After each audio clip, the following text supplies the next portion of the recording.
Drama serial हद की अगली किस्त में हम देखेंगे कि फरियाल की कज़न आकर उसे बताती है कि ज़ीनिया को एक बार फिर तलाक हो गई है और वो सबको कहती फिर रही है कि ये सब कुछ शाहराम भाई की वजह से हुआ है, यानी उसको तलाक शाहराम की वजह से हुई है। जिस पर फरियाल कहती है कि शाहराम की वजह से ऐसा क्या हुआ है कि उसे लगता है कि शाहराम की वजह से तलाक हुई है।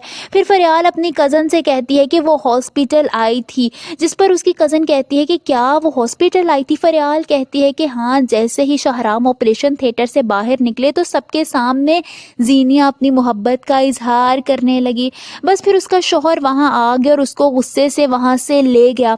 जिस पर उसकी कज़न कहती है कि हाँ, दानिश भाई उसे ताई अम्मी के सामने ले गए और फिर उसे तलाक दे दी। ये सारी बातें बाहर खड़ा शाहराम सुन रहा होता है, वो तो हैरान ही हो जाता है। वहीं फ़ेरोज़ अपनी माँ से काफ़ी बहस करता है क्योंकि उसे अपनी माँ की हकीकत पता चल गई होती है।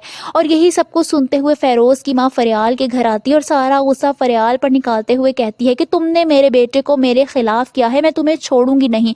वो इसकी तरफ बढ़ती है जब फरियाल की सास उसको पीछे हटाते हुए कहती है कि खबरदार, जो मेरी बहू को कुछ कहा, बहुत बर्दाश्त कर लिया मैंने, अब आप चली जाएं यहाँ से। जिस पर वो उनसे कहती है कि तुम्हारी बहू एक बला है, जिस दिन तुम लोगों को खा जाएगी उस दिन तुम लोगों को समझ जाएगा। इतना कहते हुए वो एक बार फिर फरियाल की तरफ झपटती हैं और कहती हैं कि इसको तो मैं छोड़ूंगी नहीं। ऐन इसी वक्त फ़ेरोज़ और शानज़े आ जाते हैं। फ़ेरोज़ गुस्से से अपनी माँ से कहता है कि मामा, आप ये क्या कर रही हैं, ये क्या हरकत है। ये सब कुछ सुनकर उसकी माँ हैरान रह जाती है कि फ़ेरोज़ अचानक से कहाँ से आ गया है। वहीं दूसरी तरफ ज़ीनिया शाहराम को कॉल करती है और कहती है कि अपने दिल से पूछें क्या इसमें मेरे लिए अब भी मोहब्बत मौजूद नहीं है। जिस पर शाहराम साफ साफ इनकार करते हुए कहता है कि मेरी मोहब्बत अब बस फरियाल है। ये सब कुछ बाहर से अंदर आती फरियाल सुन लेती है।